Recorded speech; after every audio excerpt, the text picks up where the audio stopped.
एक मिनट के लिए मेरी बात सुनो। मैं बड़ी ही अहम बात बताने आपको लगा हूँ। मैं दावे के साथ कह सकता हूँ कि इस वीडियो को देखने के लिए जो स्टूडेंट्स आए हैं उनमें से 85% स्टूडेंट्स ऐसे होंगे कि जिन्होंने पैसिव वॉइस पर पहले भी वीडियोस देखी है, या बाज़ स्टूडेंट्स ऐसे होंगे उन्होंने जो है ना बुक में इसके मुतालिक पढ़ा होगा, बाज़ ऐसे भी होंगे जिन्होंने इनके लेक्चर्स लिए होंगे, मगर फिर भी उनको समझ नहीं आया पैसिव वॉइस। क्योंकि अगर समझ आता तो वो इस वीडियो को देखने थोड़ी आते। ये इसका खुला सबूत है कि भाई आपको पैसिव वॉइस समझ नहीं आया, हालांकि इसके बावजूद कि आपने इससे पहले इस पर लेक्चर्स लिए हैं फिर भी आपको समझ नहीं आया। क्या कभी आपने इस पर गौर किया कि भाई ऐसा क्यों हुआ, क्यों मैंने एक लेक्चर लिया है और फिर भी मुझे जो है ना समझ में नहीं आया? तो इसकी बुनियादी तौर पर दो वजूहत हैं। ठीक है, इस पर आगे बढ़ने से पहले ये बातें बड़ी अहम है, ठीक है, ये आपको जाननी होंगी। पहला रीज़न तो ये है कि भाई हम जो चीज़ें पैसिव वॉइस की सीखने के लिए ज़रूरी है हमें वो मालूमात नहीं होती, वो चीज़ें हम नहीं जानते और हम आ जाते हैं पैसिव वॉइस सीखने। तो भाई अगर आपको बुनियाद पता नहीं होगा तो आप कैसे सीखोगे? जो चीज़ें इसके लिए ज़रूरी है, यानी कि अगर आप बिरयानी बनाते हो ना तो उसके लिए चावल का होना, मिसाले का होना, आग का होना ज़रूरी है। और अगर आपके पास चावल, आग और मिसाला ना हो और आप कह रहे हो कि मैं बिरयानी बना रहा हूँ, तो आप पुलाव तो बना सकते हो मगर वो भी ख्याली। ठीक है ना, क्योंकि आपको बिरयानी बनाने के लिए इंग्रेडिएंट्स का आपके पास होना ज़रूरी है। तो इसी तरह जो पैसिव वॉइस अगर हम सीखना चाहते हैं तो इसके लिए ज़रूरी है कि भाई हमें टेंसेस का पता हो कि भाई टेंसेस क्या है। दरअसल जो टेंसेस होती है यही एक्टिव वॉइस हमारे पास होते हैं। तो एक्टिव वॉइस से पैसिव वॉइस बनते हैं। अगर आप एक्टिव वॉइस जानते नहीं तो आप पैसिव वॉइस कैसे जानोगे? तो पहले जो अहम चीज़ है जो आपने क्लियर करनी है वो ये है कि आपको टेंसेस आने चाहिए। अगर आप टेंसेस आपको नहीं आते तो मैंने टेंसेस पर बड़ी मुफस्सिल वीडियोस बनाई है, ये लिंक भी मैं आपको डिस्क्रिप्शन में दे दूंगा। मेरा चैनल विजिट करें, वहाँ पर आपको टेंसेस के प्लेलिस्ट से वो वीडियोस मिल जाएंगी। 3 वीडियोस के अंदर भी मैंने तमाम के तमाम टेंसेस कवर किए हुए। एक के अंदर जो है तमाम पास्ट टेंसेस है, एक के अंदर तमाम प्रेजेंट टेंसेस है और के अंदर तमाम फ्यूचर टेंसेस है। क्योंकि अगर आपको वो नहीं आता तो इस लेक्चर को देखने के बाद भी जो है ना आपको पैसिव वॉइस समझ में नहीं आएंगे और आपको पता नहीं होगी पैसिव वॉइस चीज़ क्या है। दूसरी जो अहम चीज़ है वो है आपको ट्रांजिटिव और इंट्रांजिटिव का पता होना चाहिए। अगर आप ट्रांजिटिव और इंट्रांजिटिव नहीं समझते तो मेरी जान आप पैसिव वॉइस नहीं सीख सकते। आप पैसिव वॉइस कभी भी नहीं सीख सकते, क्योंकि इंट्रांजिटिव वर्ब ऐसे वर्ब होते हैं कि उनके साथ कंप्लीमेंट आता है और ट्रांजिटिव ऐसे होते हैं इनके साथ ऑब्जेक्ट आता है। इन पैसिव वॉइस के अंदर हम इस्तेमाल ही ट्रांजिटिव वर्ब्स का करते हैं, यानी कि इनके अंदर ऐसे वर्ब्स का इस्तेमाल किया जाता है जिनके साथ ऑब्जेक्ट होता है। क्योंकि पैसिव वॉइस के अंदर होता क्या है, हम ऑब्जेक्ट को जुमले का सब्जेक्ट बनाते हैं और अगर आप इंट्रांजिटिव वर्ब का इस्तेमाल करते हो तो वहां पर तो ऑब्जेक्ट होता ही नहीं है, तो फिर आप किसको सब्जेक्ट बनाओगे? तो अगर आपका वर्ब इंट्रांजिटिव होता है, ठीक है, तो आप जो है ना आपका जुमला पैसिव वॉइस में नहीं जा सकता। तो इसके लिए ज़रूरी है कि आपको एक्टिव वॉइस पैसिव वॉइस भी आनी चाहिए। तो भाई इस पर भी मैं एक मुफस्सिल वीडियो बना चुका हूँ। वर्ब की प्लेलिस्ट में जाए, वहाँ से आपको एक्टिव वॉइस और ट्रांजिटिव इंट्रांजिटिव वर्ब की वीडियो मिल जाएगी। इसके अलावा डिस्क्रिप्शन में मैं इसका लिंक दे देता हूँ। क्योंकि ये दो चीज़ें जब तक आप नहीं जानते तब तक आप पैसिव वॉइस कभी भी नहीं सीख सकते, चाहे दुनिया के कितने बड़े उस्ताद के आगे आप बैठ जाए। अगर आप इन दो चीज़ों को नहीं जानोगे तो आप पैसिव वॉइस नहीं सीख सकते। तो ये तमहीदी बातें थी जो बहुत अहम थी, जो मैंने आपको बताई। अभी जो लोग ठहरे हैं और इस वीडियो के साथ अभी भी जुड़े हैं, तो इसका मतलब ये है कि आपको टेंसेस भी आती है और आप हमारे पास इसके अलावा आपको ट्रांजिटिव और इंट्रांजिटिव वर्ब का भी पता है।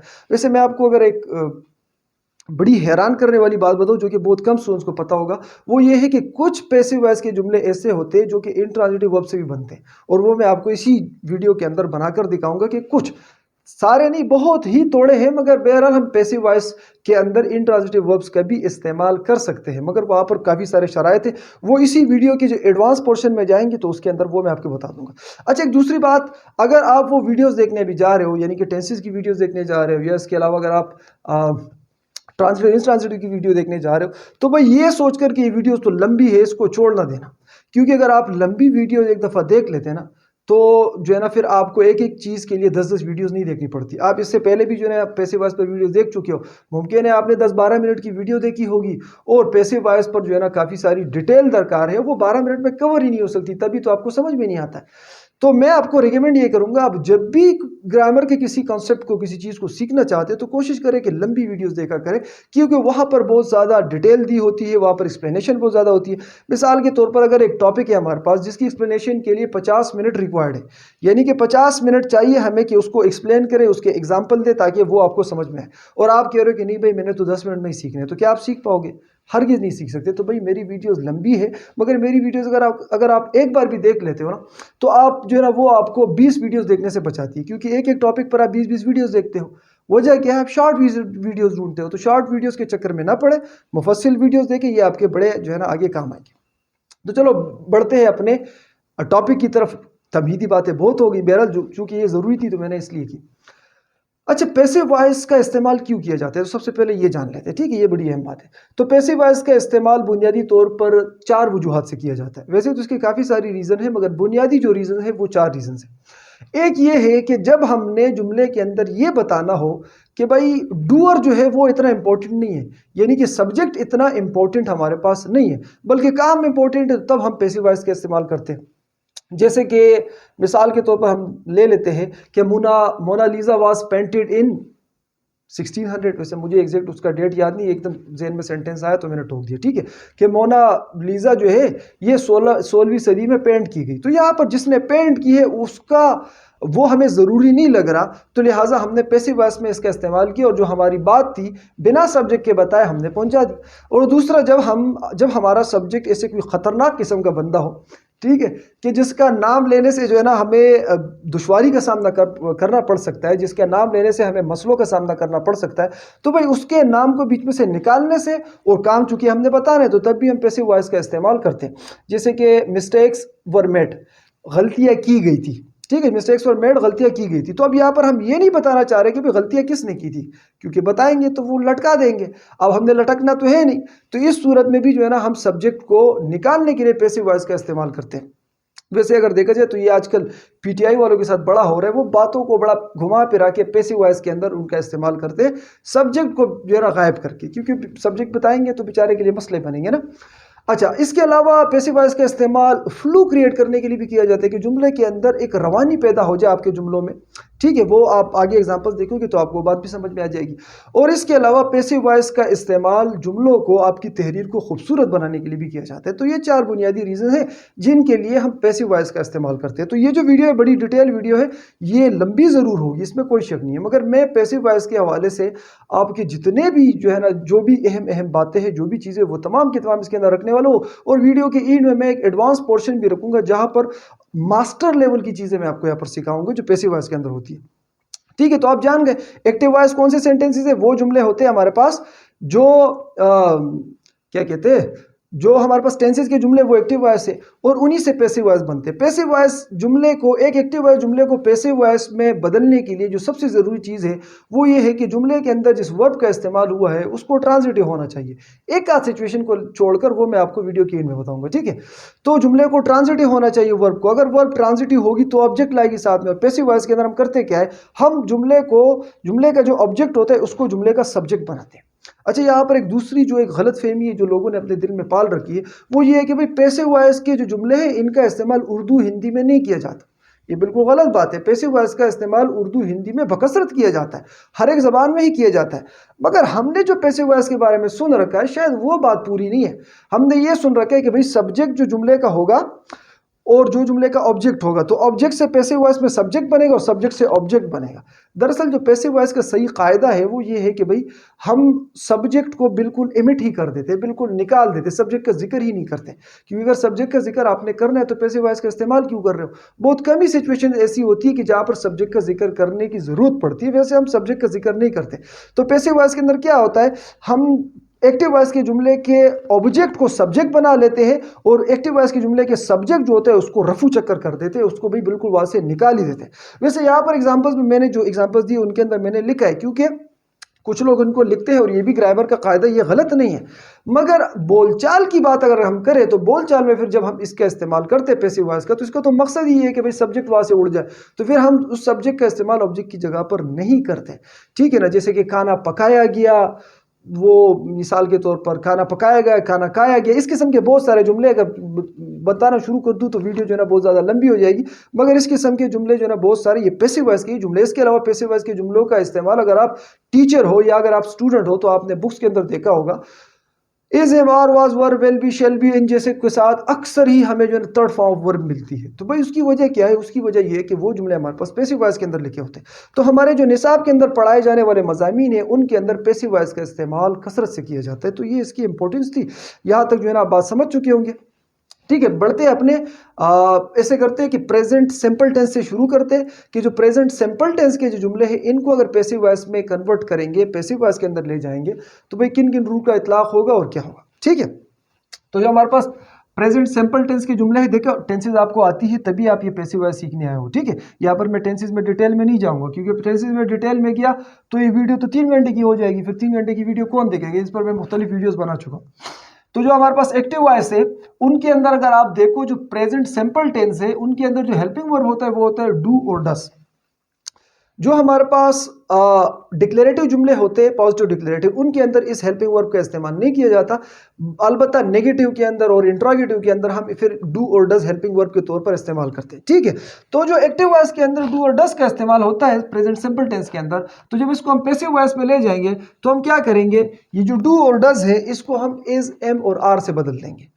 यानी कि जो प्रेजेंट सिंपल टेंस है हमारे पास, इसको अगर पैसिव वॉइस में ले जाएंगे तो पैसिव वॉइस में ले जाते वक्त हम क्या करेंगे, हम प्रेजेंट कंटिन्यूस टेंस के हेल्पिंग वर्ब उठा लेंगे। यानी कि देखो ये बड़ी सिंपल है, ये तीनों टेंसेस में अप्लाई होता है। प्रेजेंट इंडेफिनिट यानी कि प्रेजेंट सिंपल प्रेजेंट इंडेफिनिट एक ही चीज है, ठीक है। प्रेजेंट सिंपल टेंस को अगर आप पैसिव वॉइस में ले जाते हो तो प्रेजेंट कंटिन्यूस के हेल्पिंग वर्ब का इस्तेमाल करोगे। पास्ट सिंपल टेंस को अगर आप जो है ना पैसिव वॉइस में ले जाते हो तो आप पास्ट कंटिन्यूस टेंस के हेल्पिंग वर्ब का इस्तेमाल करोगे। और फ्यूचर प्रेजेंट टेंस के फ्यूचर सिंपल टेंस के को अगर आप पैसिव वॉइस में ले जाते हो तो आप फ्यूचर कंटिन्यूस के हेल्पिंग वर्ब का इस्तेमाल करोगे। तो देखो ये इज, एम, आर जो हमारे पास है ये हमारे पास प्रेजेंट कंटिन्यूस के ही हेल्पिंग वर्ब है ना, तो यहाँ पर ये डू और डज को हम रिप्लेस कर देंगे जब पैसिव वॉइस में ले जाएंगे इज, एम, आर में। और जो दूसरी अहम बात है वो ये है कि पैसिव वॉइस के तमाम जुमलों के अंदर ही जब वर्ब का इस्तेमाल किया जाएगा, जो कि हमारे पास वर्ब होती है जिससे एक्शन जाहिर होता है, तो वो वर्ब की थर्ड फॉर्म का ही इस्तेमाल किया जाएगा जो कि past participle form of verb है। जैसे कि गो की गाने हमारे पास, प्ले की हमारे पास प्लेड है, वॉक की हमारे पास वॉक्ड है। तो हमेशा चाहे कोई भी टेंस हो वर्ब का इस्तेमाल करेंगे तो थर्ड फॉर्म ऑफ वर्ब का इस्तेमाल किया जाएगा, ठीक है। तो जुमला हमारे पास दे टीच इंग्लिश, वो इंग्लिश पढ़ाते हैं। ये देख रहे हो आप हमारे पास प्रेजेंट सिंपल टेंस का जुमला है। इसको पैसिव वॉइस में ले जाएंगे तो क्या करेंगे, अब इसके अंदर हेल्पिंग वर्ब का इस्तेमाल तो नहीं किया गया, मगर जो हमारे पास कंटिन्यूस टेंस है उसके अंदर तो हेल्पिंग वर्ब का इस्तेमाल होता है ना। और मैंने आपको बताया था कंटिन्यूस टेंस के हेल्पिंग वर्ब का इस्तेमाल हम इसमें करेंगे उसी टेंस के, यानी कि प्रेजेंट का इंडेफिनिट है तो प्रेजेंट के ही कंटिन्यूस को हम उठाएंगे। तो उसके अंदर एज, एम, आर आता है तो हम क्या करेंगे, सब्जेक्ट जो है, ठीक है, वो दे हमारे पास ऑब्जेक्ट इस जुमले के अंदर इंग्लिश है तो हम ऑब्जेक्ट को सब्जेक्ट बना लेंगे, चूंकि बुनियादी रूल है, ठीक है। ट्रांजिटिव वर्ब में साथ में ऑब्जेक्ट आया तो इस ऑब्जेक्ट को हम सब्जेक्ट बना लेंगे तो बन जाएगा English is taught by them. Bye them ये मैंने ग्रीन कलर में लिखा है अलग करने के लिए, क्योंकि ये मैं ये समझाने के लिए लिखा है कि भाई ये इतना जरूरी नहीं है, अगर आप लगाते हो तो लगा दो, अगर आप नहीं लगाते तो ज्यादा बेहतर, ठीक है। पहले ट्रांसलेशन थी दे टीच इंग्लिश, वो इंग्लिश पढ़ाते हैं। दूसरी ट्रांसलेशन क्या बनेगी, इंग्लिश इज टॉट, इंग्लिश पढ़ाई जाती है। वो इंग्लिश पढ़ाते हैं, इंग्लिश पढ़ाई जाती है। जुमला आपने कई दफ़ा सुना होगा, तो पैसिव वॉइस का ही तो जुमला है। उर्दू के अंदर भी इस्तेमाल करते हैं, इंग्लिश पढ़ाई जाती है, उर्दू सिखाई जाती है, ठीक है ना। यहाँ उर्दू सिखाई जाती है, इंग्लिश पढ़ाई जाती है, तो ये कौन से जुमले, ये पैसिव वॉइस के ही जुमले हैं। इनका इस्तेमाल हम इंग्लिश और हिंदी सब में करते हैं। क्लियर हो गया आपको। अच्छा, बाय देम अगर आपने लगाना है तो लगा लो। क्या करेंगे, जो हमारे पास ऑब्जेक्ट है इस जुमले का, जो सब्जेक्ट है, उसको वहां पर जो है ना प्रीपोजिशन बाय का ऑब्जेक्ट कर देंगे, ठीक है। क्लियर हो गया। They teach English active voice का है, पैसिव वॉइस में ले जाएंगे English is taught by them, English उनके जरिए पढ़ाई जाती है। इसी तरह शी वॉशेज द क्लॉथ्स, वो कपड़े धोती है। तो ये आप देख रहे हो हमारे पास एक्टिव वॉइस का जुमला है और प्रेजेंट सिंपल टेंस का जुमला है। अब क्या रूल होगा फिर से बता रहा हूं, ठीक है। रूल ये है कि जब हम प्रेजेंट सिंपल टेंस को पैसिव वॉइस में ले जाएंगे तो जो हेल्पिंग वर्ब होंगे जिनका हम इस्तेमाल करेंगे वो हम इस्तेमाल करेंगे प्रेजेंट कंटिन्यूस टेंस का। तो वहां पर क्या है, इज, एम, आर है, तो सब्जेक्ट के मुताबिक करेंगे। सिंगुलर हुआ तो इज, प्लूरल हुआ तो आर। अगर खुद की बात की गई, आई की बात की गई, तो हम एम का इस्तेमाल करेंगे, ठीक है। और सब्जेक्ट कौन होगा पैसिव वॉइस में, जो एक्टिव वॉइस का ऑब्जेक्ट है वो पैसिव वॉइस में सब्जेक्ट होगा। तो शी वॉशेस क्लॉथ्स, वो कपड़े धोती है, तो ऑब्जेक्ट जो है इसको हम सब्जेक्ट कर लेंगे, तो द क्लॉथ्स आ गया, ठीक है। उसके बाद हम हेल्पिंग वर्ब का इस्तेमाल करेंगे। फिर वर्ब की थर्ड फॉर्म, तो इसमें हमेशा ही वर्ब की थर्ड फॉर्म का ही इस्तेमाल किया जाता है। तो जुमला बन जाएगा the clothes are washed by her, clothes उसके जरिए धोए जाते हैं, या बाय हर को अगर हटा दो, द क्लॉथ्स आर वॉश्ड, कपड़े धोए जाते हैं। देखो जुमला है हमारे पास शी वॉशेज द क्लॉथ्स, वो कपड़े धोती है, एक्टिव वॉइस का। पैसिव वॉइस में ले जाएंगे तो जुमला बन जाएगा द क्लॉथ्स आर वॉश्ड, कपड़े धोए जाते हैं। ठीक है ना। यहाँ पर हम सब्जेक्ट को वैसे एमिट करते हैं, इसको जिक्र नहीं करते, पर करना चाहते हैं तो यहाँ पर मैंने लिखा है। इसी तरह Ali does not buy cars, Ali गाड़ियां नहीं खरीदता। अब यहाँ पर देख रहे हो जो कि हमारे पास ये पॉजिटिव डिक्लेरेटिव थे तो इनके अंदर हेल्पिंग वर्ब का इस्तेमाल नहीं होता, मगर जो हमारे पास प्रेजेंट सिंपल की बात कर रहा हूँ, ठीक है। तो जो अब इसके नेगेटिव शुरू हो गए तो नेगेटिव के अंदर क्या होता है, फिर हेल्पिंग वर्ब का इस्तेमाल हमारे पास होता है, और वो इसका डू और डज है, वो इसके हेल्पिंग वर्ब प्रेजेंट सिंपल की डू और डज है। तो Ali does not buy cars, Ali गाड़ियां नहीं खरीदता, पैसिव वॉइस में हो जाएगा। तो हेल्पिंग वर्ब को जो है ना हम प्रेजेंट इंडेफिनिट के हेल्पिंग वर्ब को प्रेजेंट कंटिन्यूस के हेल्पिंग वर्ब से बदल लेंगे, बस इतनी सी बात है। और वर्ब फॉर्म जो लगाएंगे वो लगाएंगे वर्ब की थर्ड फॉर्म, तो बन जाएगा cars are not bought by Ali, cars Ali के जरिए नहीं खरीदे जाते, यानी कि Ali does not buy cars, Ali गाड़ियां नहीं खरीदता, कार्स आर नॉट बॉट, गाड़ियां नहीं खरीदी जाती। इसी तरह डू यू प्ले क्रिकेट, अब ये इंट्रोगेटिव जुमला आ गया, नेगेटिव भी आपने सीख लिया और ये इंट्रोगेटिव। देखो बाकी ये जो रूल्स है वो आप तमाम के तमाम जो है ना वो टेंसेस में सीख चुके हो, दोबारा उसकी ज़रूरत नहीं है, ठीक है। यहाँ पर भी पहले के अंदर मैं थोड़ा डेप्थ में इसलिए जा रहा हूँ ताकि एक ग्राउंड बना सकूँ, फिर आगे हम जाएंगे तो फिर इतने डेप्थ में नहीं जाऊँगा। कोशिश करूंगा कि जल्द से जल्द जो है ना तमाम के तमाम जिसके रूल्स कायदे कवानीन हैं उनको आपको समझा सकूं। तो जुमला है डू यू प्ले क्रिकेट, क्या आप क्रिकेट खेलते हो, तो पैसिव वॉइस के अंदर ले जाएंगे तो बन जाएगा is cricket played by you, क्या क्रिकेट आपके जरिए खेली जाती है। इसी तरह why does he kill the snake, उसने सांप को क्यों मारता, वो सांप को क्यों मारता है। Why does he kill the snake, वो सांप क्यों मारता है। भाई एक सवाल पूछा गया कि भाई वो सांप क्यों मारता है। अब यहाँ पर देख रहे हो खाली सवाल नहीं है, डस्क वाला पोर्शन तो अपनी जगह पर है, साथ में जो है ना हमने डब्ल्यूएच फैमिली का मेंबर भी ऐड कर दिया। ये मैंने इसलिए किया क्योंकि बाद स्टूडेंट जब इनको देख लेते हो कंफ्यूज हो जाते हैं, तो भाई कंफ्यूज होने की जरूरत नहीं है, रूल सिंपल है।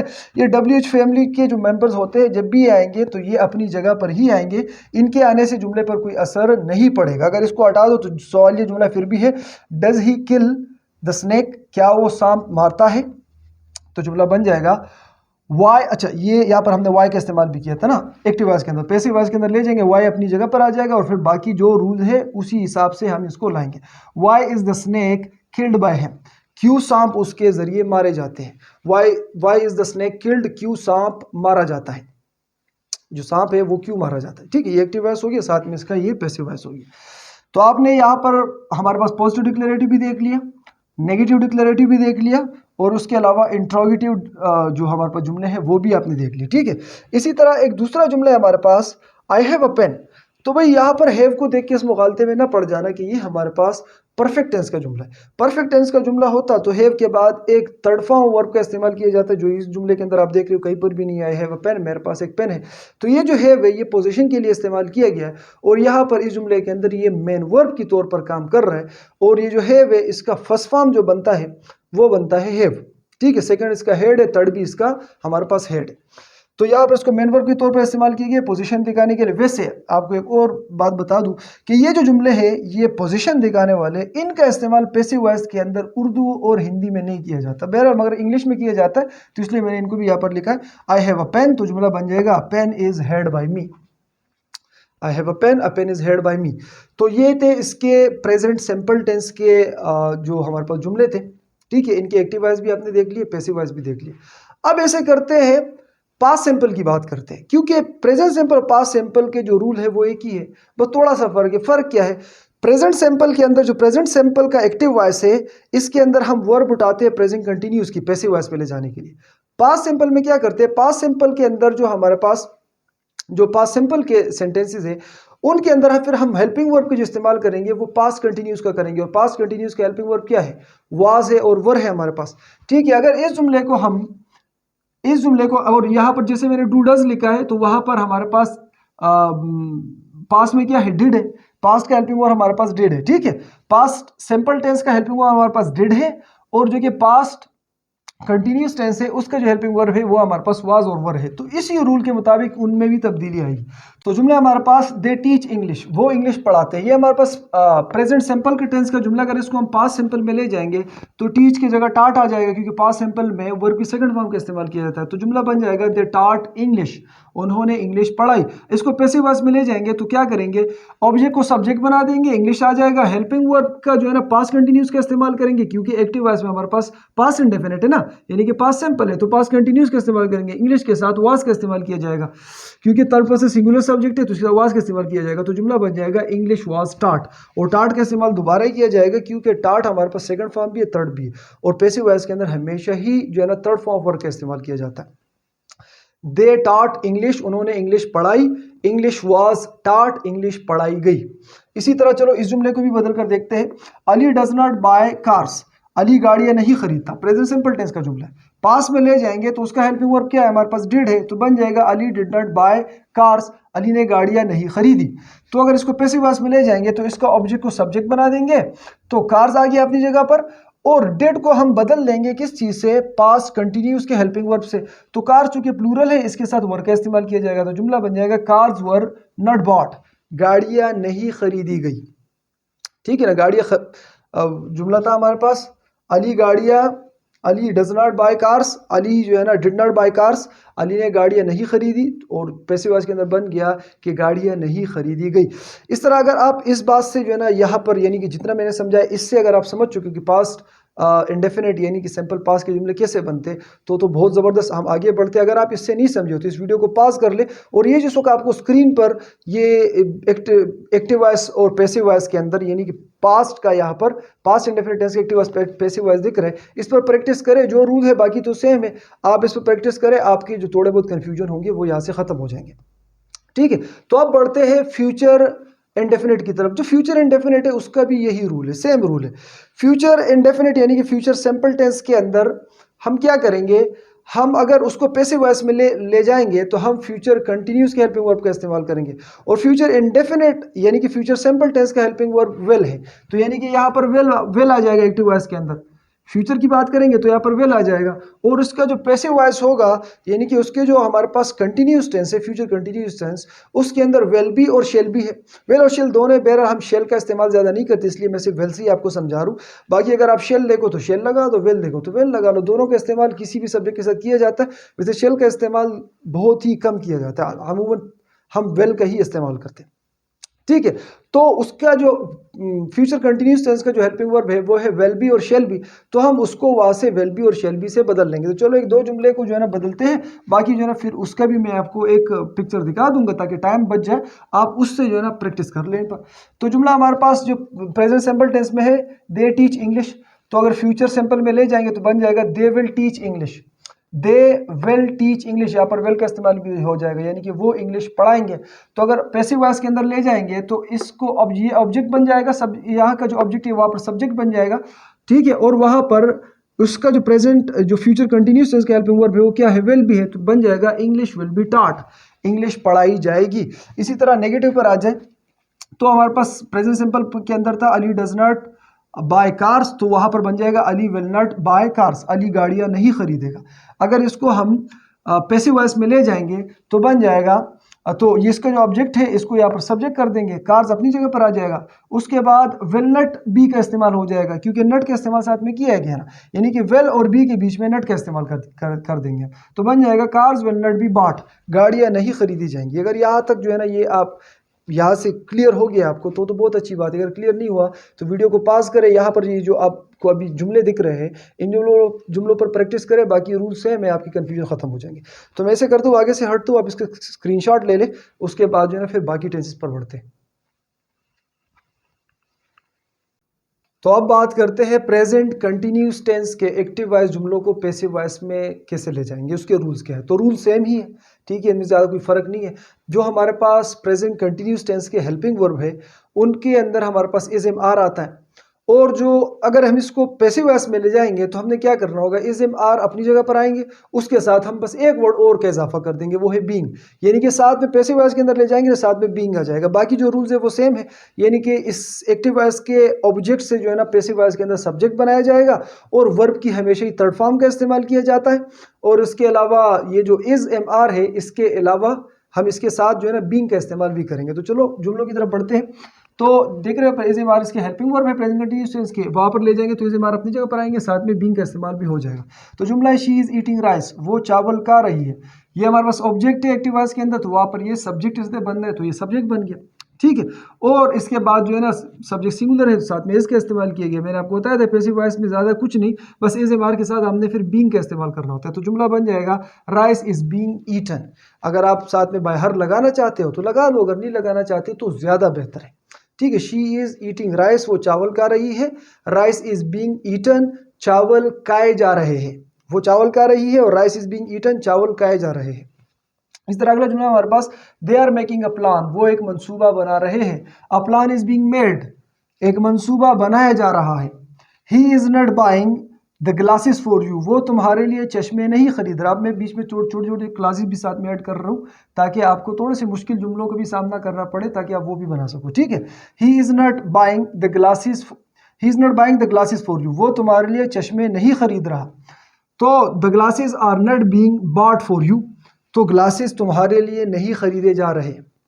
अगर यहाँ पर आपने साथ में बाहिम लगाने तो लगा दो कि भाई उसके ज़रिए ग्लासेस तुम्हारे लिए नहीं खरीदे जा रहे। अगर आप नहीं लगाना चाहते तो इसकी लगाने की ज़रूरत नहीं है। वो जो फ्रेज़ है हमारे पास फॉर यू वो अपनी जगह पर आखिर में आ गया, और उसके बाद अगर हम लगाएंगे बाहिम तो इसके बाद लगेगा। ठीक है, देखो सिंपल सी कहानी है। इसके ऑब्जेक्ट को, एक्टिव वॉइस के ऑब्जेक्ट को वहाँ पर सब्जेक्ट बनना है। ग्लासेस ऑब्जेक्ट इसका क्या है, वर्ब के बाद ग्लासेस आया है तो ग्लासेस वहाँ पर सब्जेक्ट बन गया।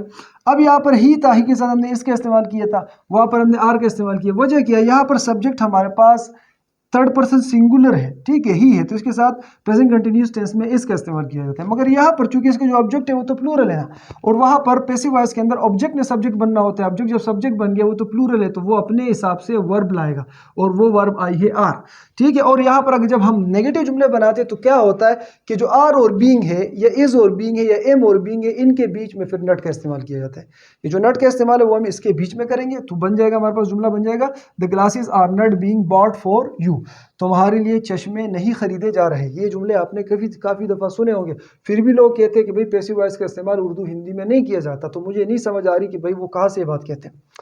अच्छा, इसके अलावा अगला जुमला हमारे पास ये, हमारे पास आपने जो है पॉजिटिव जुमले दोनों जान लिए, नेगेटिव जुमला भी जान लिया। इंट्रोगेटिव की तरफ बढ़ते हैं। Are you flying the jet, क्या जहाज तुम उड़ा रहे हो। तो ये एक्टिव वॉइस का पैसिव वॉइस में ले जाएंगे, सेम ही रूल है, कुछ भी नहीं करना है आपने। हेल्पिंग वर्ब जो है ना वो पैसिव क्वेश्चन जुमला है ना, सवालिया जुमला है। इंट्रोगेटिव है तो हेल्पिंग वर्ब पहले आ जाएगी। इज आ गया हमारे पास। ठीक है, यहाँ पर आर था, आर इसलिए था क्योंकि हमारे पास सब्जेक्ट यू था, और यहाँ पर सब्जेक्ट हमारे पास द जेट है ना, क्योंकि इसका ऑब्जेक्ट द जेट था, तो इसलिए हमने इसका इस्तेमाल किया। तो बन जाएगा is the jet being phloem, क्या जहाज उड़ाया जा रहा है। इसी तरह अब WH फैमिली का अगर मेंबर आ जाए तो क्या होगा, जुमले पर कोई फर्क नहीं पड़ेगा, वो एक्टिव वॉइस में भी शुरू में आएगा और पैसिव वॉइस में भी शुरू में आएगा। उसके अलावा जो इंट्रोगेटिव जुमला है वो उसी तरह रहेगा जिस तरह इंट्रोगेटिव एक जुमला होता है। ठीक है, why are you planning, why are you playing tag with us, तुम हमारे साथ भागम भागी क्यों खेल रहे हो, या पकड़म पकड़ी, बल्कि पकड़म पकड़ी ज़्यादा अच्छा है। ठीक है, वो खेलनी तो जो बच्चे खेलते हैं, एक भागता है दूसरा जो है ना उसको छूता है, अगर उसको छू लिया तो वो फिर वहाँ पर फ्रीज हो जाता है। फिर जब तक कोई दूसरा बंदा आके उसको टच ना करे वो फ्रीज रहता है। बचपन में खेला होगा आपने, हमने भी खेला है। ठीक है, उससे हम इंग्लिश में टेक कहते हैं। और पर्टिकुलरली अगर टेक के अंदर फिर काफ़ी सारी किस्म की गेमें होती है, बात जो है ना पैसिव वॉइस से टेक पर निकल गई। चलो बता देता हूँ। तो जो ये वाला गेम है जिसके अंदर बंदा फ्रीज होता है तो इसको हम कहते हैं फ्रीज टेक।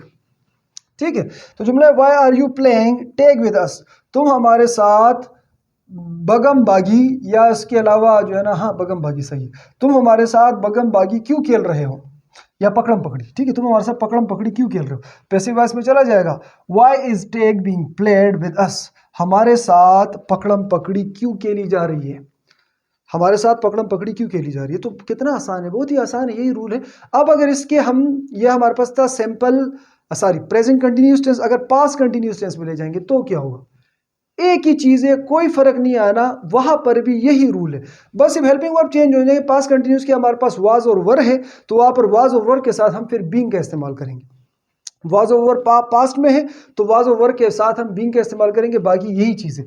जैसे कि ये जुमला अगर है she is eating rice, past में ले जाएंगे तो बन जाएगा शी वाज ईटिंग राइस, वो चावल खा रही थी। ठीक है, अगर इसको हम पैसिव वॉइस में ले जाएंगे तो बन जाएगा राइस वाज बीइंग ईटन, चावल खाए जा रहे थे। इसी तरह चलो इस नेगेटिव को भी ले जाओ, ही is not buying the glasses for you, present continuous से पास्ट कंटिन्यूस में ले जाएंगे, he was not buying the glasses for you, वो तुम्हारे लिए ग्लासेस नहीं खरीद रहा था। तो पैसिव वॉइस में ले जाएंगे तो बन जाएगा the glasses were not being bought for you, तुम्हारे लिए ग्लासेस यानी कि चश्मे नहीं खरीदे जा रहे थे। तो बड़ा ही आसान है। फिर भी अगर आप इन जुमलों से समझ गए तो चलो आगे बढ़ते हैं, बड़ी अच्छी बात है। अगर आप इनसे नहीं समझे हो तो इस वक्त आपको स्क्रीन पर ये जो जुमले दिख रहे हैं आप इनको ज़रा पढ़िए और फिर जो मैंने कहा है उसके साथ कंपेयर करें, बात खत्म हो जाएगी। आप यहाँ पर जो है ना इसको वीडियो को पास करके यहाँ पर इस पर प्रैक्टिस कर सकते हो गया होगा, ठीक है, आपने पास करके देख लिया होगा। तो अब मैं आपको बता दूं कि फ्यूचर कंटिन्यूस के साथ हम क्या करते हैं। ये जो फ्यूचर कंटिन्यूस टेंस के जो एक्टिव वॉइस के जुमले होते हैं इनको पैसिव वॉइस के जुमलों के अंदर नहीं लाया जाता। एक हमारे पास फ्यूचर कंटिन्यूस टेंस का जुमला है जिसके पैसिव वॉइस नहीं बनाए जाते, और इसके अलावा तीनों टेंसेस के अंदर जो परफेक्ट कंटिन्यूस है यानी कि present perfect continuous, past perfect continuous और फ्यूचर परफेक्ट कंटिन्यूस, इनके टेंसेस के भी एक्टिव वॉइस के पैसिव वॉइस जुमले नहीं बनते।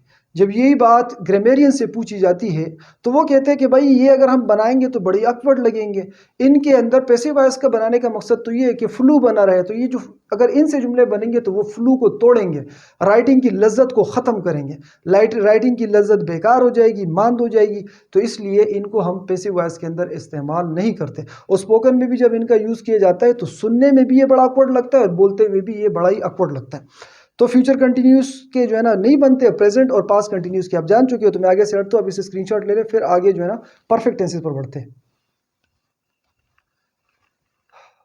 तो अब बात करते हैं प्रेजेंट परफेक्ट टेंस की। तो भाई प्रेजेंट परफेक्ट टेंस में भी आपने ज़्यादा कुछ नहीं करना। इसके जो हमारे पास हेल्पिंग वर्ब है वो है हमारे पास हैज़ और हैव।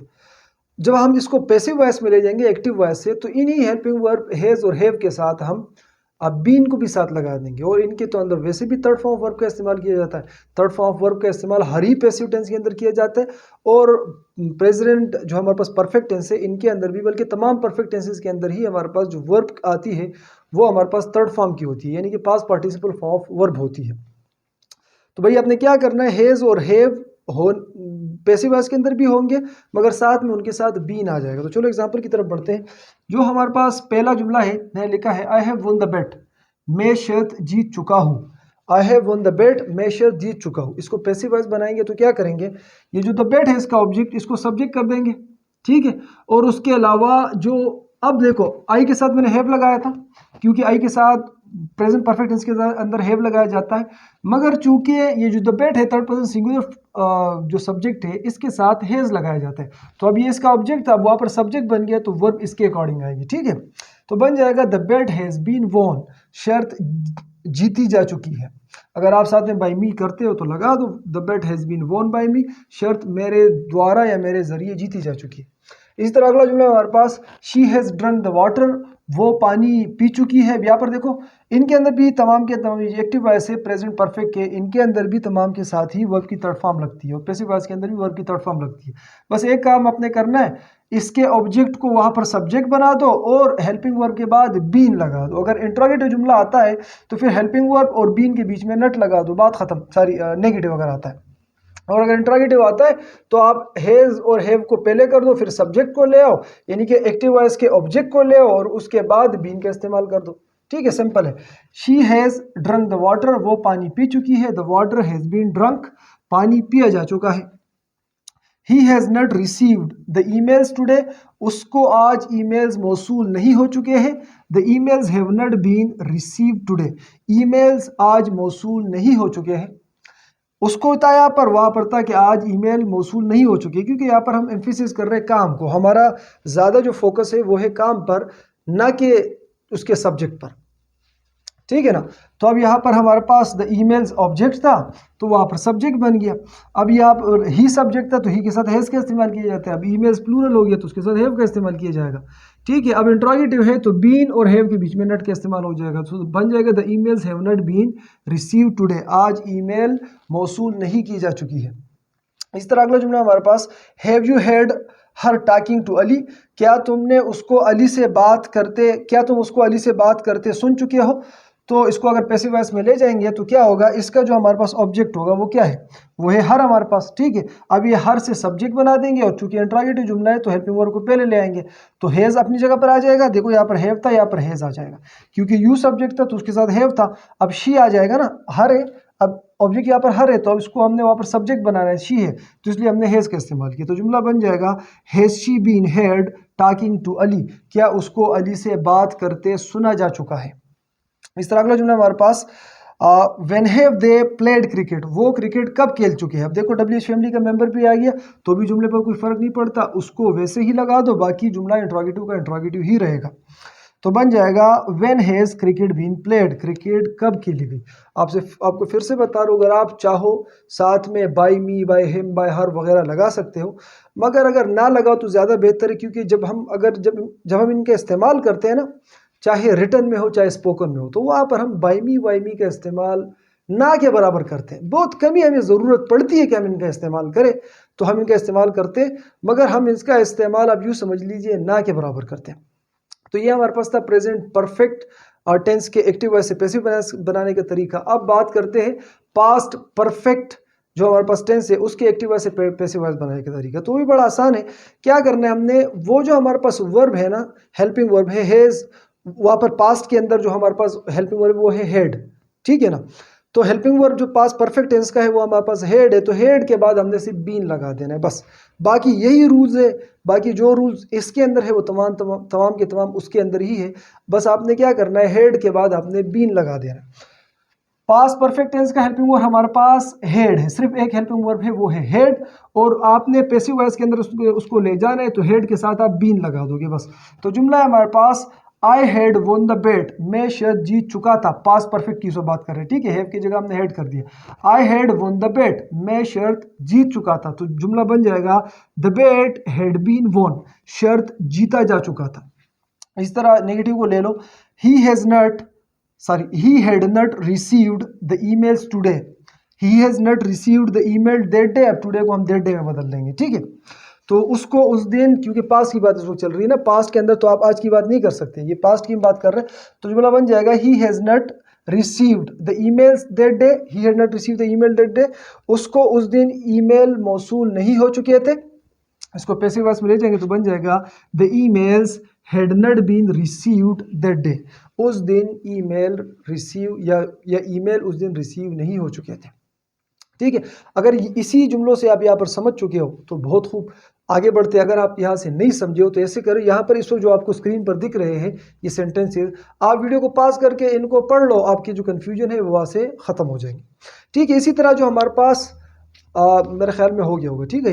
अब आगे बढ़ते हैं, परफेक्ट की बात करते हैं। ये जो फ्यूचर परफेक्ट है, फ्यूचर परफेक्ट टेंस के अंदर क्या होता है, उसका जो हेल्पिंग वर्ब है वो है हमारे पास विल हैव, यानी कि वहाँ पर हम विल हैव का इस्तेमाल करते हैं। फ्यूचर परफेक्ट टेंस के अंदर हम विल हैव का इस्तेमाल करते हैं, तो आपने क्या करना होगा, विल हैव के साथ साथ आपने बीन का भी इस्तेमाल कर देना है। बहुत ही सिंपल है, इसके अंदर कुछ भी मुश्किल नहीं है। विल हैव का इस्तेमाल होगा, साथ में बीन का भी इस्तेमाल किया जाएगा। तो जुमला है हमारे पास आई हैव वन द बेट, ठीक है, ये हमारे पास प्रेजेंट परफेक्ट में था। अगर इसको फ्यूचर में ले जाएंगे तो बन जाएगा I will have won the bet, मैं शर्त जीत चुका हूँगा, ठीक है। अगर इसको हम पैसिव वॉइस में ले आएंगे तो क्या बन जाएगा, the bet will have been won, the bet will have been won, शर्त जीता जा चुका होगा। अच्छा, अब यहाँ पर देखो, अब वहाँ पर हैज़ उसका लोचा बिल्कुल रहा ही नहीं, फ्यूचर की बात हम कर रहे थे। फ्यूचर टेंसेज आपने पढ़ी है, मेरे ख्याल में बताने की ज़रूरत नहीं है, मैं फिर भी मैं बता रहा हूँ कि फ्यूचर टेंसेज के अंदर वेल और इसके साथ, यानी कि हम उसके साथ हैव का इस्तेमाल करते, फिर चाहे सब्जेक्ट कोई भी हो, थर्ड पर्सन सिंगुलर हो, प्लूरल हो, ही शी इट कोई भी हो, हम उसके साथ हैज़ का इस्तेमाल कभी नहीं करते, हमेशा ही हैव का इस्तेमाल करते। तो ये जुमला अगर पैसिव वॉइस के अंदर ले जाएंगे तो बन जाएगा the bet will have been won, शर्त जीता जा चुका होगा। इसी तरह ये दूसरा जुमला हमारे पास she has drunk the water, वो पानी पी चुकी है, ये हमारे पास प्रेजेंट परफेक्ट टेंस का जुमला। हम इसको फ्यूचर परफेक्ट में ले जाएंगे तो जुमला बन जाएगा she will have drunk the water, वो पानी पी चुकी होगी। इसको अगर पैसिव वॉइस के अंदर ले जाएंगे तो सेम ही रूल है यार, इसमें कुछ भी नहीं करना आपने। तो हमारे पास जुमला बन जाएगा the water will have been drunk, पानी पिया जा चुका होगा। यार यहाँ पर साइन ऑफ इंटरोगेशन कहाँ से आ गया, हमने फुल स्टॉप करना है, ठीक है, क्योंकि ये जुमला है हमारे पास, ये हमारे पास पॉजिटिव डिक्लेरेटिव सेंटेंस है, ठीक है। तो अगर आप यहाँ से बात समझ चुके हो तो बहुत खूब, अगर नहीं समझे तो वीडियो को पॉज कर ले, ये जो आपको सेंटेंसेस दिख रहे हैं इनको कंपेयर करें इन जुमलों के साथ, आपका मसला ही हल हो जाएगा। तो ये जो बेसिक जो हमारे पास टेंसेस थे वो तमाम के तमाम हम क्लियर कर चुके हैं। अब बढ़ते हैं अपने एडवांस पोर्शन की तरफ। वहाँ पर काफ़ी सारी चीज़ें ऐसी है जो कि अभी हमने सीखनी है, तो उसको वहाँ पर डिस्कस करते हैं। मैं आगे से हटता हूँ, आप स्क्रीनशॉट ले लें, ठीक है, फिर उस पोर्शन को देख लेते ताकि पैसिव वॉइस के ऊपर हमारा पूरा का पूरा जो है ना ग्रिप बैठ जाए, ठीक है। तो अब बात करते हैं इम्पेरेटिव सेंटेंसेस के अंदर एक्टिव वॉइस और पैसिव वॉइस की। दरअसल ये जो इम्पेरेटिव सेंटेंसेस होते हैं ये फ़कत ही एक टेंस के अंदर होते हैं, वो है हमारे पास प्रेजेंट सिंपल टेंस, जिसे हम प्रेजेंट इंडेफिनिट टेंस भी कहते हैं। इन्हीं के अंदर इम्पेरेटिव सेंटेंसेस होती हैं, इनके अलावा किसी भी टेंस के अंदर इम्पेरेटिव सेंटेंसेस नहीं होती।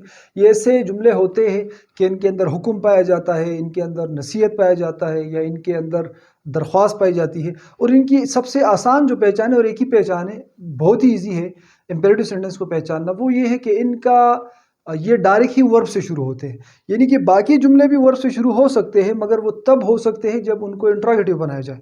और ये जो इम्पेरेटिव सेंटेंसेस है, अगर ये पॉजिटिव होते हैं या नेगेटिव होते हैं, फिर भी ये वर्ब से ही शुरू होते हैं। और आपको एक मज़े की दूसरी बात बताऊँ कि इम्पेरेटिव सेंटेंसेस को इंट्रोगेटिव नहीं बनाया जाता, ये इंट्रोगेटिव जुमले नहीं होते। ये हमारे पास पॉजिटिव हो सकते हैं या ये हमारे पास नेगेटिव हो सकते हैं, यानी कि सिर्फ डिक्लेरेटिव जुमले होते इम्पेरेटिव जो होते, और इनके अंदर जो है ना सवाल नहीं बनाया जाता और इनको डायरेक्ट ही वर्ब से शुरू किया जाता है। तो इनकी मुख्तलिफ किस्में हैं, मैंने सभी को यहाँ पर लिखा है। तो जो सबसे पहली किस्म है वो, यानी कि यहाँ पर मैंने मिसाल में लिखा है ओपन द विंडो। ये आम किस्म के जुमले हैं कि ओपन द विंडो यानी कि किसी चीज़ के अंदर हुक्म पाया जाता है। यहाँ पर आप देख लो सीधे इस जुमले को वर्ब से शुरू किया, ओपन द विंडो यानी कि खिड़की खोल दो। तो इस जुमले के अंदर आप देख पा रहे हो कि एक हुक्म हो सकता है मौजूद हो, या एक दरख्वास्त मौजूद, शायद कुछ भी हो, मगर ये जुमला इम्पेरेटिव है, सीधा इसको वर्ब से शुरू किया गया, ओपन द विंडो। ठीक है, अब इस जुमले के अंदर आप सोच रहे हैं कि भाई इस जुमले के अंदर तो सब्जेक्ट ही नहीं है, ओपन वर्ब आ गया और द विंडो हमारे पास ऑब्जेक्ट आ गया, जैसे ऊपर मैंने लिखा भी है V1 उसके बाद ऑब्जेक्ट। ये इसका कंस्ट्रक्शन है, यानी इसको हम इस तरह बनाते हैं, V1 का इस्तेमाल करते हैं, उसके बाद ऑब्जेक्ट का इस्तेमाल करते हैं, तो भाई सब्जेक्ट कहा गया। ये जो इम्पेरेटिव सेंटेंसेस होते हैं ना, इनके अंदर सब्जेक्ट अंडरस्टूड होता है, ये हमेशा यू होता है। ये मैं आपको टाइप्स ऑफ सेंटेंसेस में समझा चुका हूँ, क्योंकि ये जुमले जिससे भी कहे जा रहे होते हैं वो बंदा सामने मौजूद होता है, तो लिहाजा इसलिए उसको मुखातिब करने के लिए किसी नाउन या प्रोनाउन की ज़रूरत नहीं पड़ती। यानी कि आपके सामने अगर कोई खड़ा है तो उसको ज़रूरत नहीं है कि आपका नाम लेकर आपसे बात करे, बल्कि सीधे ही आपको काम का कहता है।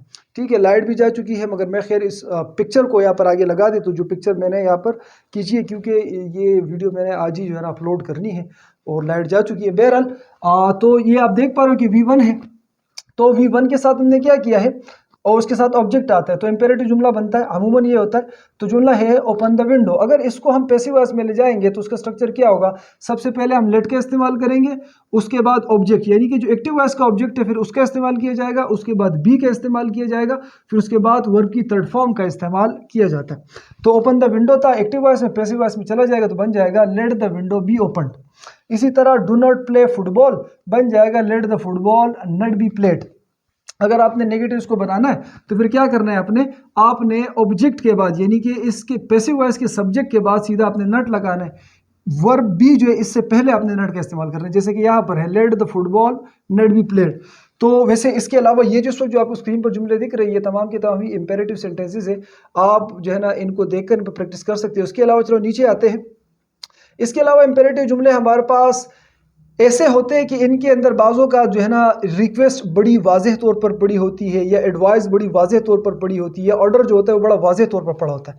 फिर उस सूरत के अंदर जैसे कि मैंने आपको बताया था कि भाई इनको ज़रूरी नहीं कि हमेशा ही ट्रांजिटिव हो, कभी कभार इनट्रांजिटिव वर्ब को भी जो है ना हम पैसिव वॉइस में ले जाते हैं, तो वो हम फिर हमारे पास वो इंपेरेटिव जुमले होते हैं जिनके अंदर हमने रिक्वेस्ट या एडवाइस या ऑर्डर का तासुर देना होता है। तो वो अगर उस जुमले के अंदर वर्ब हमारे पास इनट्रांजिटिव भी हो तो भी उनके पैसिव वॉइस बन जाते हैं। जैसे कि यहाँ पर हमारे पास जुमला है प्लीज कम हेयर, तो यहाँ पर प्लीज से हमें जो है ना बखूबी दिख रहा है कि एक दरख्वास्त की गई है इसको, और यहाँ पर आप देख रहे हो कम हमारे पास एक इनट्रांजिटिव वर्ब है। मगर चूंकि ये हमारे पास इंपेरेटिव सेंटेंसेस के अंदर ऐसे जुमले के जिनके अंदर रिक्वेस्ट का या एडवाइस का या ऑर्डर का जो है ना एक्सप्रेशन वाज़ेह तौर पर मौजूद होता है, तो इनको फिर ज़रूरत नहीं पड़ती कि ये हमारे पास पैसिव वॉइस हो। ठीक है, फिर हम क्या करते हैं, सब्जेक्ट कहाँ से लाते हैं, इनका जो अंडरस्टूड सब्जेक्ट होता है, देखो ये हमारे पास इंपेरेटिव जुमले इनका अंडरस्टूड सब्जेक्ट यू है ना, उसी सब्जेक्ट को हम लगा लेते हैं। और जैसे कि यहाँ पर हमने इसे बनाया है you are requested to come here, आपसे दरख्वास्त की जाती है कि आप यहाँ पर आओ। अगर ये ऑर्डर होता, फर्ज करे प्लीज ना होता, कम हियर होता, और हमने इसके अंदर दिखाना होता कि भाई ये वाकई एक हुक्म है। ठीक है, अगर यानी कि ऊपर वाले जुमले में V1 और ऑब्जेक्ट के खाते में नहीं जाते और ना फिर वहां पर ये नहीं बन पाता, अगर लेट के उसमें इसको ले जाएंगे ये नहीं बने, क्योंकि ये एक इनट्रांजिटिव वर्ब है कम। तो इसको बनाने के लिए ट्रांजिटिव या तो वर्ब को ट्रांजिटिव करना पड़ेगा। अगर वर्ब को ट्रांजिटिव नहीं कर रहे हैं हम, इंपेरेटिव जुमले जुमला है वर्ब इंट्रांजिटिव फिर भी पैसिव वॉइस में ले जाना चाहते हैं तो फिर हम तासुर दिखाएंगे। फिर हम इसका बन जाएगा कम हियर का बन जाएगा you are ordered to come here, आपको यहाँ आने का हुक्म दिया जाता है। इसी तरह वॉक स्लोली, इसके अंदर एक एडवाइस मौजूद है तो जुमला बन जाएगा you are advise to walk slowly. तो आपको जो है ना ये 3 जुमले मैंने बताए, इस तरह के आप कई सारे जुमले बना सकते हो। भाई ये 3 बातें होनी चाहिए, रिक्वेस्ट हो, एडवाइस हो गया, या उसके अलावा आप ऑर्डर हो गया। और इनके अंदर जो है ना फिर ज़रूरत नहीं पड़ती हमें कि जुमला हमारे पास वर्ब जो है ना वो ट्रांजिटिव है कि इंट्रांजिटिव है। पर अगर इन्हीं जुमले को हम इस यानी कि ऊपर वाले रूल के तहत ले जाएंगे, लेट वाले रूल के तहत, फिर ये नहीं जा पाएंगे, क्योंकि ये जो है ना हमारे पास दोनों ही कम और वाक दोनों ही हमारे पास इंट्रांजिटिव वर्ब्स है। तो लिहाजा इनको ले जाने के लिए फिर हमने ये expression you are requested, you are advise और यू आर ऑर्डर्ड इसका इस्तेमाल करना पड़ता है। इसके अलावा अगर क्या हो कि एक इंपेरेटिव सेंटेंस शुरू ही लेट से हो, ऐसा भी तो हो सकता है ना कि एक इंपेरेटिव जुमला है वो सीधा ही लेट से शुरू हो जाए, तो फिर उसको कैसे चेंज करेंगे। सो उसका जो स्ट्रक्चर होता है इंपेरेटिव सेंटेंस का वो भी यहाँ पर आपके सामने है। सबसे पहले लेट का इस्तेमाल किया जाता है, उसके बाद सब्जेक्ट का इस्तेमाल किया जाता है, फिर वर्ब की फर्स्ट फॉर्म का इस्तेमाल किया जाता है, फिर ऑब्जेक्ट का इस्तेमाल किया जाता है। ठीक है, जैसे कि जुमला मैंने लिखा है let them do this work, इन्हें ये काम करने दीजिए। ठीक है, अगर इसको हम जो है ना हम पैसिव वॉइस में ले जाएंगे तो इसका स्ट्रक्चर क्या बनेगा, सबसे पहले लेट का इस्तेमाल किया जाएगा, लेट अपनी जगह पर लेट ही आ जाएगा, फिर उसके बाद ऑब्जेक्ट, किसका ऑब्जेक्ट, जो कि हमारे पास एक्टिव वॉइस के अंदर ऑब्जेक्ट था ना, सब्जेक्ट था, जो ऑब्जेक्ट था उस ऑब्जेक्ट का इस्तेमाल लेट के बाद किया जाएगा। फिर उसके बाद वर्ब बी का इस्तेमाल किया जाएगा, यानी कि बी का यूज करेंगे, उसके बाद वर्ब की थर्ड फॉर्म का इस्तेमाल करेंगे, तो बन जाएगा let this work be done. ठीक है, इसी तरह तो ये थे हमारे पास इंपेरेटिव सेंटेंस। इंपेरेटिव सेंटेंसेस के अलावा कुछ और भी रूल्स है, जैसे कि प्रीपोजिशन बाय की जगह अगर हम किसी दूसरे पोजीशन का इस्तेमाल करना चाहें, ठीक है, यानी कि हमेशा ही बाय का इस्तेमाल नहीं किया जाता। इस जुमले के अंदर भी आप कर सकते हो let them do this work, तो बन जाएगा let this work be done by them, अगर आप करना चाहो बाय देम। ठीक है ना, तो अमूमन हम देखते हैं कि पैसिव वॉइस के अंदर बाय का इस्तेमाल किया जाता है, मगर कभी कभार ऐसा होता है कि फिर जो है ना हम बाय का इस्तेमाल नहीं करते पैसिव वॉइस के अंदर भी, और बाय की जगह हम किसी दूसरे वर्ड का इस्तेमाल करते, किसी दूसरी प्रीपोजिशन का इस्तेमाल करते। तो यहाँ पर मैंने लिखा है कि हम एट का इस्तेमाल तब करेंगे जब जुमले के अंदर सरप्राइज वर्ड आया हो, एस्टोनिश आया हो, शॉक आया हो, अलार्म आया हो या डिसअपॉइंट आया हो। अगर इन वर्ड्स में से जुमले के अंदर कोई इन एक्सप्रेशन में से एक मौजूद है तो उस सूरत में फिर बाय का इस्तेमाल नहीं किया जाएगा। अगर वहाँ पर हमने ऑब्जेक्ट दिखाना होगा तो फिर बाय से नहीं बल्कि हम एट से दिखाएंगे। जैसे कि यहाँ पर मैंने लिखा है हिज कंडीशन अलार्म्ड मी। ठीक है, ये हमारे पास एक जुमला है, हिज कंडीशन अलार्म्ड मी। तो देख रहे हो ये हमारे पास पास्ट इंडेफिनिट टेंस का यानी कि पास्ट सिंपल टेंस का जुमला है। तो इसको भी जब हम पैसिव वॉइस में ले जाएंगे पास्ट सिंपल टेंस के ही रूल से ले जाएंगे, मगर फ़कत एक चेंज आएगा, वो क्या आएगा, प्रीपोजिशन बाय हटकर एट का इस्तेमाल हो जाएगा और यहाँ पर ये जुमला बन जाएगा I was alarmed at his condition. इनके अंदर कोई भी वर्ड आ जाए तो आप जो है ना बाय की जगह एट का इस्तेमाल करोगे। इसी तरह बाई की जगह विद का भी इस्तेमाल किया जाता है, मगर विद का इस्तेमाल तब किया जाता है जब जुमले के अंदर प्लीज्ड आ जाए, सेटिस्फाइड आ जाए, इम्प्रेस्ड आ जाए या इनॉयड आ जाए। यानी कि इन किस्म के एक्सप्रेशंस अगर जुमले के अंदर आ जाते हैं तो फिर वहाँ पर हम क्या करते हैं, फिर वहाँ पर जो है ना फिर हम बाई की जगह पर विद का इस्तेमाल करते हैं। जैसे कि एग्जाम्पल में जुमला लिखा है योर ऑनेस्टी हैज़ प्लीज्ड मी, तो ये हमारे पास एक एक्टिव वॉइस का जुमला है कि आपकी जो ईमानदारी है इसने मुझे खुश कर दिया। इसको हम पैसिव वॉइस में ले जाएंगे तो क्या करेंगे, देखो बाकी रूल सेम ही है। ये जुमला आप देख रहे हैं हमारे पास प्रेजेंट परफेक्ट टेंस का जुमला है, तो जिस तरह बाकी प्रेजेंट परफेक्ट टेंस के जुमले पैसिव वॉइस में जाते हैं इसी तरह ये भी जाएगा, मगर सिर्फ एक चेंज आएगा, एक तब्दीली। वो क्या आएगा, वहाँ पर बाय का यूज़ आप करते थे, यहाँ पर आप विद का इस्तेमाल करोगे। यहाँ पर जुमला बन जाएगा I have been pleased with your honesty, यानी कि आपकी ऑनेस्टी से मैं मुतासिर किया जा चुका हूँ या आपकी ऑनेस्टी से मैं खुश किया जा चुका हूँ, आपकी ऑनेस्टी से मुझे खुश किया जा चुका है। इसी तरह अगर हमारे पास जुमले के अंदर नोन का वर्ड इस्तेमाल हो जाए, जैसे कि आई नो हिम, नो का वर्ड इस्तेमाल हो जाए, तो फिर वहाँ पर ही इज़ नोन बाय मी ना होकर वहाँ पर हम फिर टू का इस्तेमाल करेंगे, फिर हो जाएगा he is known to me. तो ये था हमारे पास एक्टिव वॉइस और पैसिव वॉइस, और मैंने बड़ी डिटेल से आपको समझाया है, कोई भी चीज़ नहीं छोड़ी है, सारे खाने जो है ना वो चित हो गए हैं। फिर भी अगर आपको समझ नहीं आया है तो मैं आपको फिर से बता दूं कि आपके या तो टेंसेस में मसला है या जो है ना फिर आप ट्रांजिटिव इंट्रांजिटिव वर्ब को नहीं जानते। तो वो वीडियोस, उन वीडियोस का लिंक जो है ना डिस्क्रिप्शन में मौजूद है, वहाँ से जो है ना आप वो वीडियोस देख लो, तो आपके जो कन्फ्यूजन होंगे वो ख़त्म हो जाएंगे। उस वीडियोस को देखने के बाद इस वीडियो को दोबारा देख लेना। तो मुझे उम्मीद है आपको आज की वीडियो पसंद आएगी। अगर आपको आज की वीडियो पसंद आई तो वीडियो को लाइक करो, अगर नए हो तो इस चैनल को भी सब्सक्राइब करो। अपना बहुत सा ख्याल रखिएगा, अगली वीडियो में मिलते हैं। अल्लाह हाफिज़।